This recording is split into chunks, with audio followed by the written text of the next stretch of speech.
राजस्थान के सीकर जिले में श्री खाटू श्याम जी का सुप्रसिद्ध मंदिर है। वैसे तो खाटू श्याम बाबा के भक्तों की कोई गिनती नहीं, लेकिन इनमें खासकर वैश्य, मारवाड़ी जैसे व्यवसायी वर्ग अधिक संख्या में हैं। श्याम बाबा कौन थे, उनके जन्म और जीवन के चरित्र के बारे में जानते हैं इस वीडियो में। खाटू श्याम बाबा कौन है? खाटू श्याम जी का असली नाम बर्बरीक है। महाभारत की एक कहानी के अनुसार बर्बरीक का सिर राजस्थान प्रदेश के खाटू नगर में दफना दिया था, इसीलिए बर्बरीक जी का नाम खाटू श्याम बाबा के नाम से प्रसिद्ध हुआ। वर्तमान में खाटू नगर सीकर जिले के नाम से जाना जाता है। खाटू श्याम बाबा जी कलयुग में श्री कृष्ण भगवान के अवतार के रूप में माने जाते हैं। चलो दोस्तों, शुरू करते हैं खाटू श्याम बाबा की कहानी। श्याम बाबा घटोत्कच और नागकन्या मौरवी के पुत्र हैं। पांचों पांडवों में सर्वाधिक बलशाली भीम और उनकी पत्नी हडिम्बा बर्बरीक के दादा दादी थे। कहा जाता है कि जन्म के समय बर्बरीक के बाल बब्बर शेर के समान थे, अतः उनका नाम बर्बरीक रखा गया। बर्बरीक का नाम श्याम बाबा कैसे पड़ा, आइए इस कहानी में जानते हैं। जय श्री खाटू श्याम बाबा जी। बर्बरीक बचपन में एक वीर और तेजस्वी बालक थे। बर्बरीक ने भगवान श्री कृष्ण और अपनी मां मौरवी से युद्ध कला कौशल सीखकर निपुणता प्राप्त कर ली थी। बर्बरीक ने भगवान शिव की घोर तपस्या की थी, जिसके आशीर्वाद स्वरूप भगवान शिव ने बर्बरीक को 3 चमत्कारी बाण प्रदान किए। इसी कारणवश बर्बरीक का नाम 3 बाणधारी के रूप में भी प्रसिद्ध है।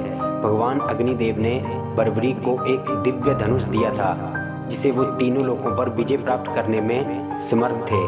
जब कौरवों और पांडवों का युद्ध होने की सूचना बर्बरीक को मिली, तो उन्होंने भी युद्ध में भाग लेने का निर्णय लिया। बर्बरीक ने अपनी मां का आशीर्वाद लिया और उन्हें हारे हुए पक्ष का साथ देने का वचन देकर निकल पड़े। इसी वचन के कारण हारे का सहारा बाबा श्याम हमारा, ये बात प्रसिद्ध हुई। जब बर्बरीक जा रहे थे तो उन्हें मार्ग में एक ब्राह्मण मिला। ये ब्राह्मण और कोई नहीं, भगवान श्री कृष्ण ही थे, जो कि बर्बरीक की परीक्षा लेना चाहते थे। ब्राह्मण बने श्री कृष्ण ने बर्बरीक से प्रश्न किया कि वो मात्र 3 बाण लेकर लड़ने जा रहा है। मात्र 3 बाण से कोई युद्ध कैसे लड़ सकता है? बर्बरीक ने कहा कि उनका एक ही बाण शत्रु सेना को समाप्त करने में सक्षम है, और इसके बाद भी वह तीर नष्ट ना होकर वापस उनके तरकश में आ जाएगा। अतः अगर तीनों तीरों के उपयोग से तो संपूर्ण जगत का विनाश किया जा सकता है। ब्राह्मण ने बर्बरीक से एक पीपल के वृक्ष की ओर इशारा करके कहा कि वो एक बाण से पेड़ के सारे पत्तों को भेद कर दिखाए। बर्बरीक ने भगवान का ध्यान कर एक बाण छोड़ दिया। उस बाण ने पीपल के सारे पत्तों को छेद दिया, और उसके बाद बाण ब्राह्मण बने कृष्ण के पैरों के चारों तरफ घूमने लगा। असल में कृष्ण ने एक पत्ता अपने पैर के नीचे छिपा दिया था। बर्बरीक समझ गए कि तीर उसी पत्ते को भेदने के लिए ब्राह्मण के पैर के चक्कर लगा रहा है। बर्बरीक बोले, हे ब्राह्मण, अपने पैर हटा लो, नहीं तो ये आपके पैर को भेद देगा। श्री कृष्ण बर्बरीक के पराक्रम से प्रसन्न हुए। उन्होंने पूछा कि बर्बरीक किस पक्ष की तरफ से युद्ध करेंगे। बर्बरीक बोले कि उन्होंने लड़ने के लिए कोई पक्ष निर्धारित नहीं किया है, वो तो बस अपने वचन अनुसार हारे हुए पक्ष की ओर से लड़ेंगे। श्री कृष्ण यह सुनकर विचार मगन हो गए, क्योंकि जो भी कमजोर पक्ष होगा बर्बरीक उसी पक्ष के साथ लड़ेगा। इस तरह तो युद्ध कभी समाप्त ही नहीं होगा। बर्बरीक के इस वचन के बारे में कौरव जानते थे। कौरवों ने योजना बनाई थी कि युद्ध के पहले दिन वो कम सेना के साथ युद्ध करेंगे। इससे कौरव युद्ध में हारने लगेंगे, जिसके कारण बर्बरीक कौरवों की तरफ से लड़ने आ जाएंगे। अगर बर्बरीक कौरवों की तरफ से लड़ेंगे तो उनके चमत्कारी बाण पांडवों का नाश कर देंगे। कौरवों की योजना विफल करने के लिए ब्राह्मण बने कृष्ण ने बर्बरीक से एक दान देने का वचन मांगा। बर्बरीक ने दान देने का वचन दे दिया। अब ब्राह्मण ने बर्बरीक से कहा कि उसे दान में बर्बरीक का सिर चाहिए। इस अनोखे दान की मांग सुनकर बर्बरीक आश्चर्यचकित हुए और समझ गए कि यह ब्राह्मण कोई सामान्य व्यक्ति नहीं है। बर्बरीक ने प्रार्थना की कि वो दिए गए वचन अनुसार अपने शीश का दान अवश्य करेंगे, लेकिन पहले ब्राह्मण देव अपने वास्तविक रूप में प्रकट हों। भगवान कृष्ण अपने असली रूप में प्रकट हुए। बर्बरीक बोले कि हे देव, मैं अपना शीश देने के लिए वचनबद्ध हूँ, लेकिन मेरी अपनी आंखों से युद्ध देखने की इच्छा है। श्री कृष्ण ने बर्बरीक की वचनबद्धता से प्रसन्न होकर उसकी इच्छा पूरी करने का आशीर्वाद दिया। बर्बरीक ने अपना शीश काटकर कृष्ण को दे दिया। श्री कृष्ण ने बर्बरीक के सिर को 14 देवियों द्वारा अमृत से सींचकर युद्ध भूमि के पास एक पहाड़ी पर स्थित कर दिया, जहां से बर्बरीक युद्ध का दृश्य देख सके।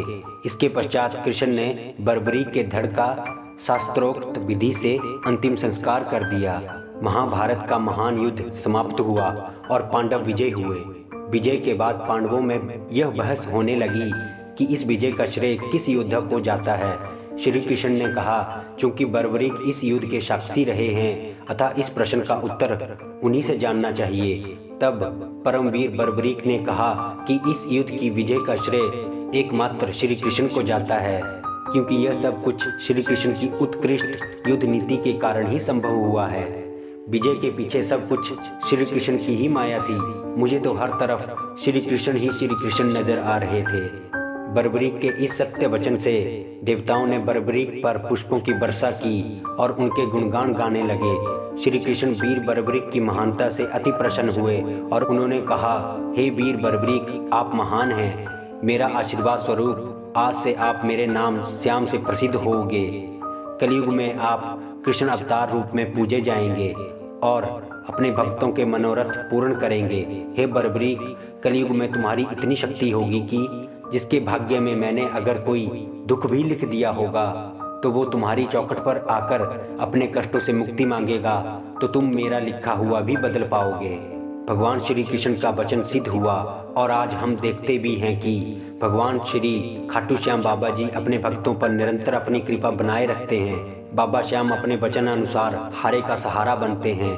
इसीलिए जो सारी दुनिया से हारा सताया गया होता है, वो भी अगर सच्चे मन से बाबा श्याम के नामों का सच्चे मन से नाम ले और स्मरण करे तो उसका कल्याण अवश्य ही होता है। श्री खाटू श्याम बाबा की महिमा अपरंपार है।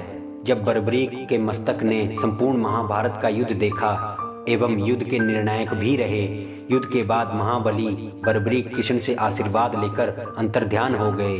बहुत समय बाद कलयुग का प्रसार बढ़ते ही भगवान श्याम के वरदान से भक्तों का उद्धार करने के लिए वे खाटू के क्षेत्र में चमत्कारी रूप से प्रकट हुए। एक गाय रोज घर जाते समय रास्ते में एक स्थान पर खड़ी होकर चारों थनों से दूध की धाराएं बहाती थी। जब ग्वाले ने यह दृश्य देखा तो सारा वृतांत भक्त नरेश को सुनाया, जो खंडेल के राजा थे। राजा भगवान का स्मरण कर भाव विभोर हो गए। स्वप्न में भगवान श्री श्याम देव ने प्रकट होकर कहा, मैं श्याम देव हूँ। जिस स्थान पर गाय के थन से दूध निकलता है वहाँ मेरा शालीग्राम शिलारूप विग्रह है। खुदाई करके विधि विधान से प्रतिष्ठित करवा दो। मेरे इस शिला विग्रह को पूजने जो खाटू आएंगे उनका सब प्रकार से कल्याण होगा। खुदाई से प्राप्त शिलारूप विग्रह को विधिवत शास्त्रों के अनुसार प्रतिष्ठित कराया गया। चौहान राजपूतों में एक नर्मदा कंवर हुए, जिन्होंने इस शिलारूप विग्रह को अतताइयों के विध्वंस से बचाने हेतु झोंपड़े में रखा एवं सेवा पूजा की। औरंगजेब के शासनकाल में पुराने मंदिर का विध्वंस हो गया तथा उसके बाद जहां भगवान श्री श्याम देव का विग्रह प्रतिष्ठित किया गया वह आज भी विद्यमान है, जहां देश के सभी कोनों से श्याम प्रेमी पूजा अर्चना एवं दर्शनार्थ आते हैं। अब नर्मदा कंवर के खानदान के ही चौहान राजपूत पुजारी हैं। सश्रद्धा विनती है कि बाबा श्याम इसी प्रकार अपने भक्तों पर अपनी कृपा बनाए रखें और उनकी यह कथा भक्त हमेशा सुनते रहें। बोलो खाटू श्याम महाराज की जय। तो दोस्तों, आपको यह कहानी कैसी लगी प्लीज़ कमेंट करके ज़रूर बताना और शेयर और सब्सक्राइब ज़रूर करें। आपके लिए मैं ऐसी कहानियाँ और भी लाता रहूँगा। जय हिंद, जय भारत।